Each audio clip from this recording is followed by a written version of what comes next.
This morning, let's begin with the prayer that Jesus taught us. Okay? In the name of the Father, and the Son, and the Holy Spirit. Amen. Our Father, who art in heaven, hallowed be thy name. Thy kingdom come, thy will be done, on earth as it is in heaven. Give us this day our daily bread, and forgive us our trespasses, as we forgive those who trespass against us. And lead us not into temptation, but deliver us from evil. Amen. Father, the Son, and the Holy Spirit. Amen. And one of the saints that's kind of lost this year is St. Nicholas. Today's St. Nicholas Day. Oh. We kind of forget because it's December 6th, and it's the second Sunday of Advent, but for every other year, you know, we'd be singing front and center St. Nicholas, right? Good thing And to put always your shoes remember. outside so that he'll put something. That's right. That's right. So before we start, could I ask you a question about Depends what it is. Catholic? Well, it's Catholic related. We are celebrating the Immaculate Conception tomorrow and Tuesday. Yes, Why would that not be 9 months before December the 25th? because it's not Jesus. But that would have been you. Now, you No. didn't have a 9 months. It's Mary's Immaculate Conception. Oh, no, that's right. You're right. Yeah. Got it. You're right. Yeah. So Mary, her birthday is September 8th. That's correct. Which is also, of course, our day of the beginning of our diocese back in 1988, because she was our patroness, okay? It's September 25th, by the way. That's Mary's birthday. September 8th, You sure? 9 months after December 8th. And. Oh, yeah, I know that okay, because okay, you're right. That's when the diocese was formed, so I know that date. I had something to do. I had some things to do on September 8th some years. It's the Annunciation that's 9 months before Christmas. Right, March 25th. So Yeah. good to know these things. But that's good that you brought that up.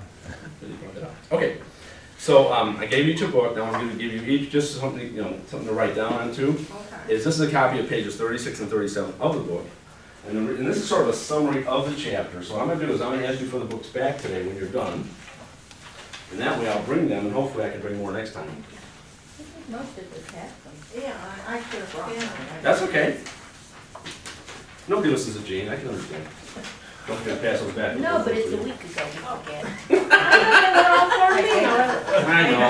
I moved, I know exactly. You got yours, probably know what I have you're no idea where it is. There you go. Okay. Let's see, I have you going. But now I have to. There's one for you, Mr. Cameraman. You Okay. didn't give us one extra. Oh, I did? Okay. I do that when I deal cards a lot. Yeah, you I can misdeal. I misdeal. Okay.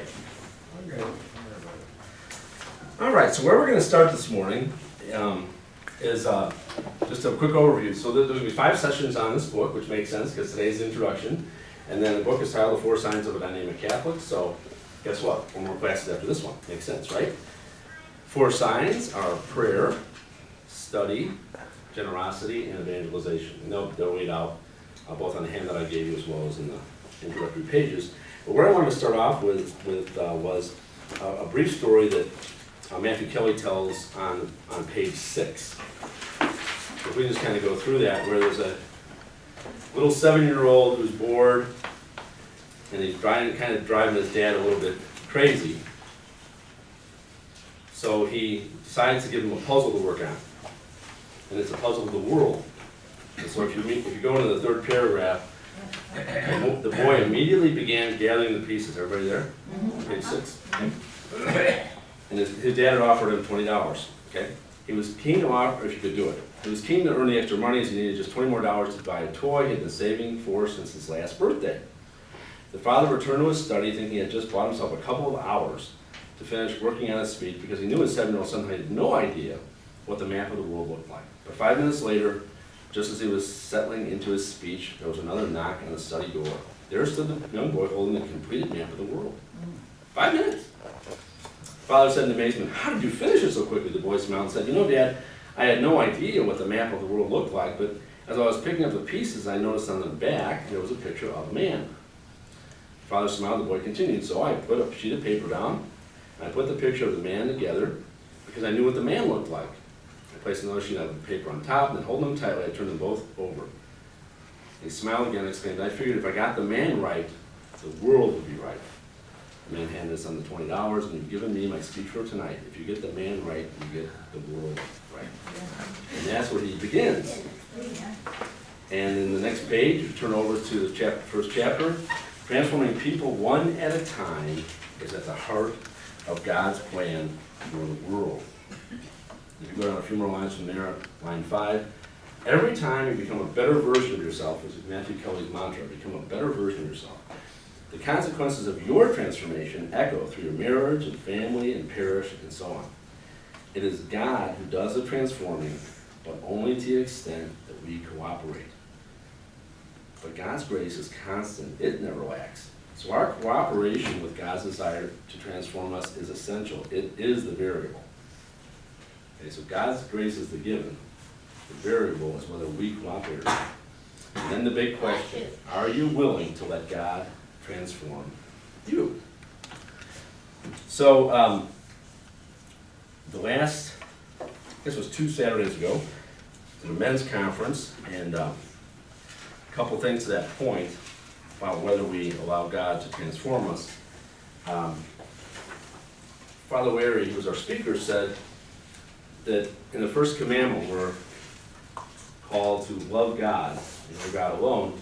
He said, do you truly build your day around God? Because he said prayer is the most important thing we do. So I gave a homily the next day on the 22nd, which is on our website. So if you haven't seen it, please go see it, because it kind of captures the takeaways from the conference, and it kind of addresses this exact point. And I question, do we really build our day around God? Or many times do we build our day around fill in the blank? The first one I mentioned was sports. Do we build our day around TV shows, some form of entertainment? Do we build our day around the meals, right? How many times are we thinking about lunch while we're eating breakfast, and thinking about dinner before we're even done with breakfast or lunch, right? Thinking about that next snack or whatever, right? We plan our day sometimes, right, around those things. So I had given my homily that day, and one of your former speakers of Nicodemus Club, Joe Sutter, remember he was a colonel in the Air Force, was here, I guess about a year or so ago. And Joe and Jerry were here, his wife Jerry. And they go to Sacred Heart. I never hardly see him here, but they were here. And Joe said, I loved your homily, but I want to tell you why we're here at 10 o'clock. And I said, well, why? He said, because we're going to the Vols basketball game. I said, but the good news is, you went to church first. So that was not so bad. That was not so bad. But that kind of cracked me up. So that was one of the things that Father Larry challenged to, was to build our day around God. Okay? And that is something that would be transforming, because chances are right now, many times, we don't. Another thing he talked about was that Christianity is really about forgetting yourself and loving God and neighbor. And so the way he described holiness is that it's a product of love, whereby which you give your life to God and to others. And when we say the Our Father, we hear ourselves say those words, thy will be done. And he said when we pray them, maybe we should think of it this way. I am here to do your will today. What do you want me to do? Many times when we think of prayer, we think of, like Father mentioned today in his homily, we think of asking. Well, that's an ask, right? It's asking him, what do you want me to do? And one of Father Larry's points at the men's conference was, many times what we ask for are things for ourselves. What I need, what I want. And if you remember what Father talked about this morning about Solomon asking for wisdom, he said Solomon didn't ask for wisdom for himself, he asked for wisdom to govern wisely, right, for the people. So God graced him with an abundance of blessings because he didn't ask for something for himself. So I think it's very important when we pray to first think of others. First think of God and others. And then ask God that great question. After we say, I am here to do your will today. Yes, sir. What do you want me to do? Yeah, and go in with that disposition. Okay. So, with that, I wanted to introduce you to another little side book that I've been using as I've been thinking about Matthew Kelly. Because many times when we're talking about that great question that Matthew Kelly asks, are you willing to let God transform you? Another book I've been reading right now is called Forming Intentional Disciples, and this is the book that our bishop is planning to use with his priests to help evangelize. And there's 5 steps to a process by which a person is evangelized. And the first 2 are passive steps. They're developing initial trust in some way or other with Christ or the church. And the second one is called spiritual curiosity. But it's still basically passive. Okay, we have some trust, but we're also passive, not active. The third step, though, is this one that leads us to transformation. And here's the way Sherry Waddell describes it. Spiritual openness. A person acknowledges to himself or herself and to God that he or she is open to the possibility of personal and spiritual change. This is one of the most difficult transitions for a postmodern believer. Openness is not a commitment to change. People who are open are simply admitting they are open to the possibility of change. And then the next 2 steps are to seek and eventually to commit to being an intentional disciple. Now, this is a lot like meeting your spouse. Okay? At some moment you were single and you were open at that moment to developing a relationship. Okay? Whether you realize it or not, you were. Okay? That's that spiritual openness in a sense, okay? So when Dick came along, for example, or David came along, vice versa, okay? One or both of you were open. And then you were, in the next stage, spiritually seeking. It's kind of like dating. I need to find out more about that person, okay? So seekers are on a quest. And the quest is whether or not this is the person for me. Is this the person I want to commit to? And then intentional discipleship is much like marriage. Is this the person that I do in fact commit to? I made a commitment for life to be married. And the way Sherry Waddell describes intentional discipleship is to make that conscious commitment to follow Jesus in the midst of his church as an obedient disciple, and then to reorder one's life accordingly. That reordering one's life accordingly is much like what Father Larry was talking about. Do you build your day, do you build your life around God? So, a couple things that kind of helped me with that recently was, I had made a commitment to my wife to lose weight. And the night of that commitment was the night her brother died of a sudden heart attack. He was overweight, and he just dropped dead literally in the shower, 51 years old. And she looks at me in the bathroom with tears streaming down her face. You promised me you were going to lose weight. Absolutely, yes. And then about 6 weeks ago, she reminded me that since I made that promise, I've gained about 10 pounds. Such a good promise keeper, right? So I said, okay, I got the message. I will begin by exercising every day, and I will stop eating between meals. And then I realized how fruitless these kind of commitments are, because when I make them on my own, I don't do so good. So on All Saints' Day, I read the Magnificat, which is a daily meditation book for Mass and that kind of thing. And then they had quotes from the saints. And I was just humming along, boom, boom, boom, boom, reading them all, you know. And then I got to this one, St. Justin Martyr. The greatest grace God can give someone is to send him a trial he cannot bear with his own powers. That was it.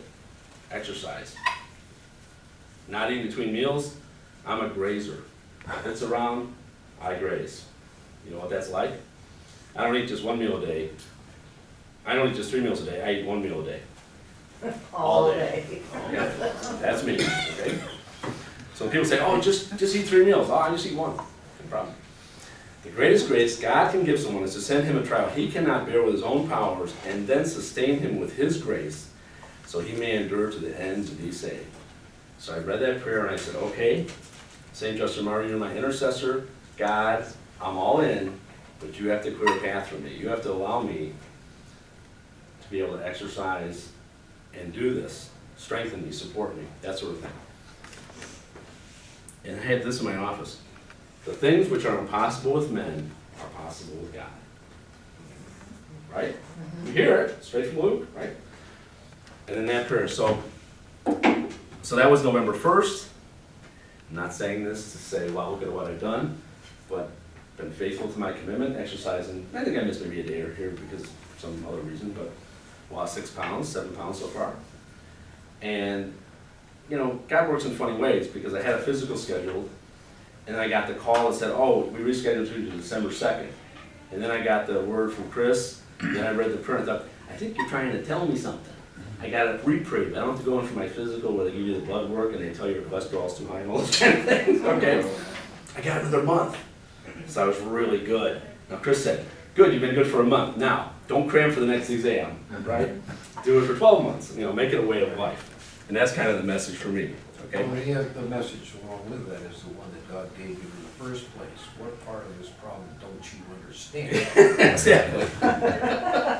We know what to do, Now that you do, you can see what he was at. but in the end, what I do is I say, well, I'll do it, and then guess what? My humanity kicks in and I fail, right? You did the scarlet hair, but I'll do it tomorrow. Yeah. Yeah. I said, well, let me have this ice cream bar right now, and then I'll start out the right. Exactly. So this question of, are you willing to let God transform you? Another way from Sherry Waddell would be, are you willing to follow as an intentional disciple? Okay. Matthew Kelly would say another way, are you willing to become a better version of yourself? Right? But they're all hitting on the same themes, right? Transformation, change, right? Following, not leading. Okay, following God. Okay, so let's turn into the book a little bit. And what Matthew Kelly kind of studied. And if you look at the bottom of page 11, he begins with something that many of us know in different contexts, but it's called the 80-20 principle or 80-20 rule. Now, many of us have come across this in different ways. He describes it as many times 80% of a company's profits, which is right near the bottom there, comes from 20% of their products. In the middle of that paragraph, maybe 80% of your business or your revenues come from 20% of your customers. Okay? Many times I'll say, you know, I can put in 20% of the effort and get 80% of the result. You know, instead of being a perfectionist, I can get an awful lot done if I'm willing to accept an 80% result with 20% effort. So many of us kind of understand this. So we asked this question about two different aspects in Catholic parishes. And in that first full paragraph on page 12, and near the bottom of that paragraph it says, over the course of many months. So about 8 lines down from the bottom on page 12. Over the course of many months. Everybody there? Okay. I studied a series of parishes from coast to coast, examining 2 areas in particular: volunteerism and financial contribution. And what he wanted to see was whether those 2 signs of an engaged person, a person that really is into their faith, is there an 80-20 principle that applies? And here's what he found. No, not even close, he says. It didn't hold true in Catholic parishes. Here's what I discovered, that 6.4% of registered parishioners contribute 80% of the volunteer hours in the parish. So in a parish like ours, that would mean ballpark, about 175 families contribute 80% of the volunteer hours. And 6.8%, so let's say maybe over to 200 families, donate 80% of financial contributions. That we're doing in our parish, okay? And the third line is rather interesting. There's an 84% overlap between the 2 groups. So essentially, pretty much all the people that are doing the volunteering are also doing the contributing in the you know, financial ways too. Time, talent, and treasure, they do it all. And then what about the other 93%? They're doing the other 20%. Doesn't seem quite equitable, does it? So here's what he concludes at the bottom of page 12 there. I was amazed. Roughly 7% of Catholic parishioners are doing almost everything, okay, in their faith community and paying almost entirely for the maintenance and mission of the parish. So this led me to the big question, right? What's the difference between these engaged Catholics, these people, this 7%, and everybody else? Okay? And it might seem a little discouraging at first, but if you go to the very bottom of 13, he says, at first I found these results very discouraging, but it turns out this might be the best news the Catholic Church has received in decades. And the reason is because the Catholic Church already does so much just with its 7% doing 80% of it. right? And he lists all those things about how much they feed people and house people and clothe people and care for sick people and visiting prisoners and so on. And he says, we do it with all like about 7% of our people. That's the good news, because now, he says, look at our potential. And that's in that first full paragraph. If just 7% are doing it, what could 14% do? Or what about 21, or so on? He calls it a sleeping giant. And then he gets to the subtitle of the book. So if you go to the book for just a second, the subtitle is How Engaging 1% of Catholics Could Change the World. Because he's saying if we can just add 1%, we're not adding just 1%, we're adding 1/7 more, right? 1/8 more. It's like 11% more if we just get 1% more Catholics. So in our parish, if we have 7,500 members, give or take, 1%, 75 people. That's what he's talking about. We do engage a few more people. Okay. But then he wanted to say, well, what's unique about these 7%ers? What is different about them than the other 93%? Because he wanted to figure it out. So he kind of describes them briefly beginning on page 16. And then at the top of 18, he concludes, so I'm just going to tell you where it starts. Prayer, study, generosity, and evangelization. And he said these are the 4 signs, the things that the engaged, the 7%ers, had in common. And then he describes each of them. And we won't go into detail on all these, but I'm just going to kind of give you the high points. What were the 4 again? They're on page 18. Prayer. You don't have a book? Don't worry about it. If she won't share, I'll have to give you. I knew there was going to be somebody that wouldn't share. You told me keep it for yourself. And you did, and you did. I know Jim's the problem. I understand. He's the trouble. He's thinking of others. He's too exactly. Yeah. He's the troublemaker. Okay, so they're on the top of page 18. Prayer, study, generosity, and evangelization. Okay? So we'll go through each of them, like I said, just a little bit.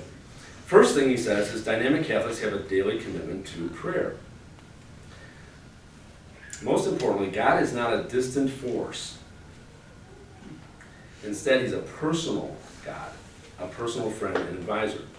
These folks are trying to listen to the voice of God in their lives and believe that doing God's will is the only path that leads to lasting happiness in this world. That's a basic tenet of an engaged Catholic. They believe in a personal God who is the only path that leads them to lasting happiness. Okay. Then the bottom of 19, or top at 19, they have a daily commitment to prayer and a routine. Prayer is a priority for them. And Father Larry, prayer is the most important thing we do. So engaged Catholics, dynamic Catholics, make it a priority. And he said what they do is they do it usually in the same place and at the same time, and many times the exact same thing. But it's different for all of us. Okay? Some of us may love to say the rosary. Other persons may love to go to daily mass. Maybe some do both. Another person may love to read the scriptures. Another person may love to do spiritual reading. But they make a point to do it at the same time, usually the same place. And as he says in that first full paragraph, when they arrive at their time for prayer, they have a plan. It is not left to chance or mood. They have a plan. Every day, they have a plan on what they're going to pray. Okay? David, Yes. was it you that said earlier something about little prayers? Mhm. Yep. Like, I'm about to fall off the ladder. How about Rinky-dink prayers, I call them. Rinky-dink, Yeah. yeah. And that's really helped me personally. Good. I mean, I'll say, would you please give me the wisdom to figure this out? Right. I mean, just little things like that. And that's sort of the thing he's talking about. Yeah. That's one And that's not necessarily structured, but what's wonderful Yeah, it's about not- that is it's a very personal. And it happens all the time. Yeah. Every day, all the time. Yeah, it's a personal disposition that you have. Yeah. That God is present to you and he's with you and you call on him for even the smallest thing. It's going to be your father for help. Yeah, just like we ask our best friend, who we have always had access to, right? Yeah. Okay, so that's the first one. And these are just overview points, okay?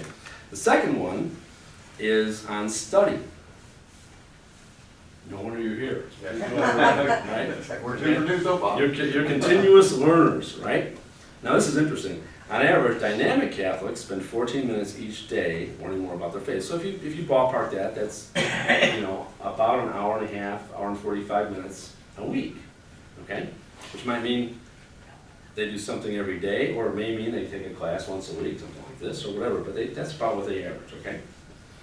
So I love the next paragraph. Jesus doesn't just want followers, he wants disciples. To be a Christian disciple begins by sitting at the feet of Christ to learn, much like Mary did, right? Mary and Martha. Mary being the one that sat at his feet because she knew he was the one thing necessary. Necessary for what? And like what Matthew Kelly says, necessary for us to find who we're called to be, to find our mission, our purpose, right? To find our happiness, to find that person we're truly called to be. Okay.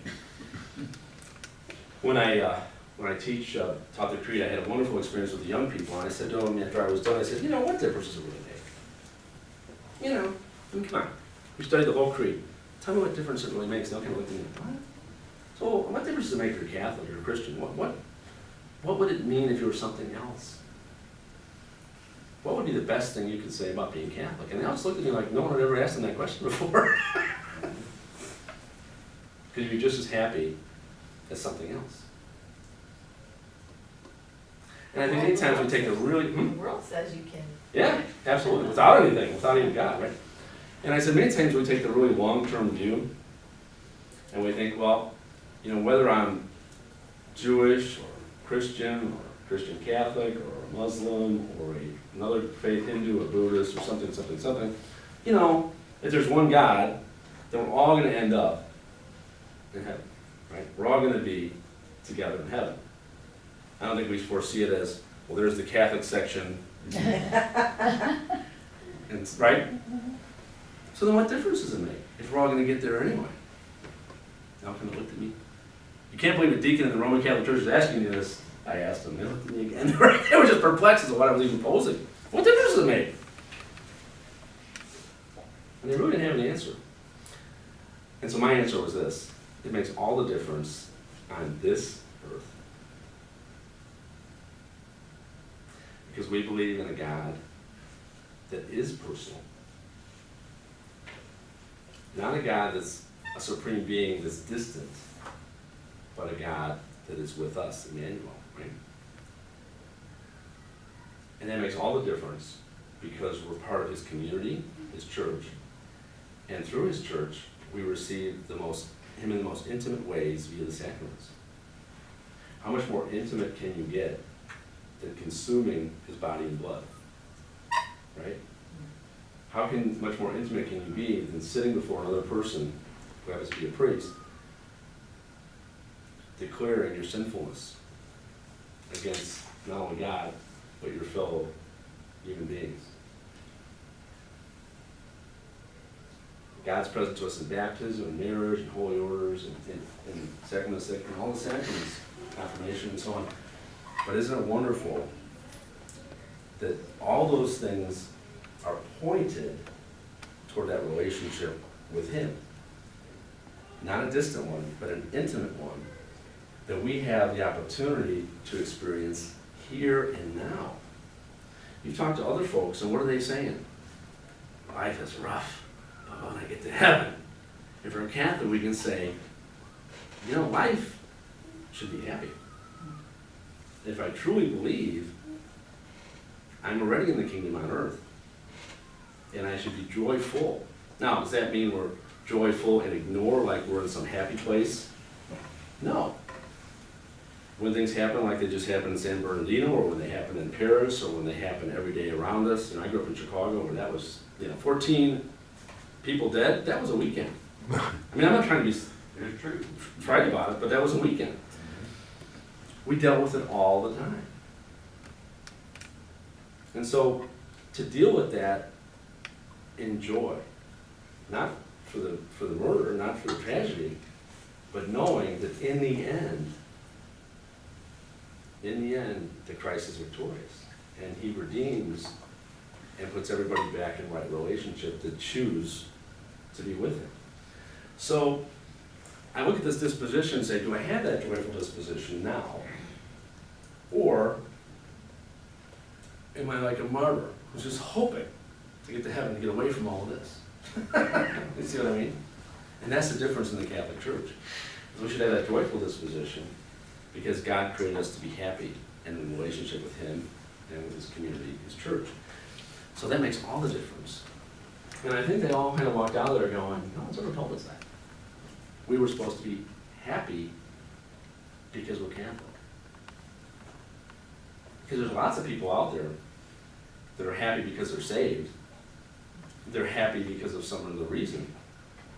But they don't know about the depth of the intimacy that God wants to have with us here and now on earth. They think it's because in the future life they're going to be happy. That's what they're happy. Be happy right now. A real joy, a real deep joy, because that's what He wants us to have. Okay, so going into a little deeper here on this page 20, what do these people in this study want? Well, they want to know who Jesus is, ultimately, right? They want to learn about Jesus. And at the bottom of that second paragraph, in the middle of the page here, they believe that Jesus teaches them through the Scriptures, through our Christian tradition, and the church.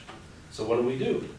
Just what we're doing now. We're reading Catholic books, we listen to Catholic CDs or DVDs, maybe watch EWTN or some other television program, maybe we listen to the Catholic channel on the radio, maybe we go to spiritual events and conferences, but the main thing is we're always hungry. We know there's so much more to learn.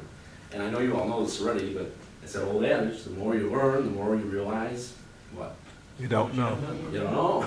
I don't know very much, right? The more you know, the more you realize you don't know. And boy, is that ever true in our faith. The deeper we go, we just realize over and over, it's way deeper than we ever thought. So I wonder, I love this line at the bottom of 20, and this one helps me tremendously in my teachings and my communication with other Catholics. Having the position of humility, he says, 3 lines from the bottom there, is a critical element. Because if one of us disagrees with the church teaching, they approach the issue this way. Why does the church teach what she teaches? It's unlikely that I know better, myself, than 2,000 years of the best Catholic theologians, philosophers, and by the way, let's put in there the popes and the bishops and the saints and everybody else, right? Over 2,000 years of the church fathers and so on. It's unlikely I know better than all of them. What am I missing? That's the humble disposition. From this perspective, they explore what the church teaches to further understand God's way, eager to discover the truth. And I can tell you this in my own life. I used to start with, when is the church going to get with it? You may have been there, you know, as opposed to what am I missing? So, next paragraph. When the 93% who disagree with the church teaching, they tend to approach it altogether differently. Their attitude tends to be the church is wrong. The church needs to get with the times. The church doesn't understand me. I know better than 2,000 years of the best Catholic minds. Now, maybe we don't say those last couple things, but boy, I was sure right on the nose there with the church. It's wrong. It just needs to get with the times. It just doesn't get it. When are they going to get with it? Most striking, he says, is that these conclusions are often reached with little more than a surface understanding of what the church teaches and why. We just draw this conclusion that I'm right, and I don't really care what the rationale is for them being right. I'm right. So, that's the first thing he says, is the difference in disposition. That the person that's a disciple wants to learn about why the church teaches what she teaches and start with a humble disposition, as opposed to convince me where I'm wrong, which is where a lot of people start off. Okay. Third sign, generosity. Again, he says time, talent, and treasure, and it's not just at church. Okay? And for many people, at the bottom of 21, he says, dynamic Catholics believe it starts with financial generosity. They describe love of money and attachment to the things of this world as a primary impediment to spiritual growth. And see, this is something that everyone struggles with, regardless of how much or how little we have. And we know, when I said that part about building your day around God, I know I connected on something with you all. If it wasn't food, it was entertainment or sports or something. But there's always maybe something there that we plan our day around that isn't God. We put it right in the center. For myself, it was something like this. But see, my buddies, we like to play at 12:50 on Wednesday. And that's my golf group, so, boy, I wish I could go to 12:10 Mass, but that doesn't work, because I can't get there in time. So I can go to 9. Oh, geez, somebody scheduled a meeting at 9. Oh, well, I guess I'll go Thursday.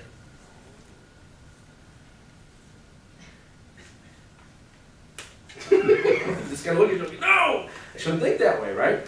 Where am I really planning my day? See, my sacred cow was 12:50. It wasn't Mass, you know. So when Father Larry said that, I went, guilty as charged. It was kind of comical, just to tell you a little bit about Father Larry. He gave a 1-minute confession. I've never confessed sin so fast nor so efficiently. So he says it like this: when was your last confession? And I gave him an answer. It was 3 weeks ago, rather. Are you married or single? Married. And then he starts answering the questions. He goes right through the commandments. Yes, no, yes, no, no, no, no, yes, whatever, okay? Yeses were bad answers. Okay. So, here's a funny one. So he gets down so many, and I knew he was getting near the ones about witness, you know, coveting your neighbor's goods and wife and all. Here's what he says: do you gossip? And I said, absolutely. I heard myself say it, and I went, woo! That didn't sound right, coming from a deacon especially. So he asks, is there anything else to add? And I added something, and then he gives us absolution. Doesn't even ask us for an act of contrition. He just asks you if you're sorry, and I said, yes, I'm very sorry. And then he gives you a very quick absolution, and you're out the door. But what was so funny about it, after I thought about it, is, yeah, I confessed the sins that I was there to confess, but the absolutely answer was the one that just drove me insane.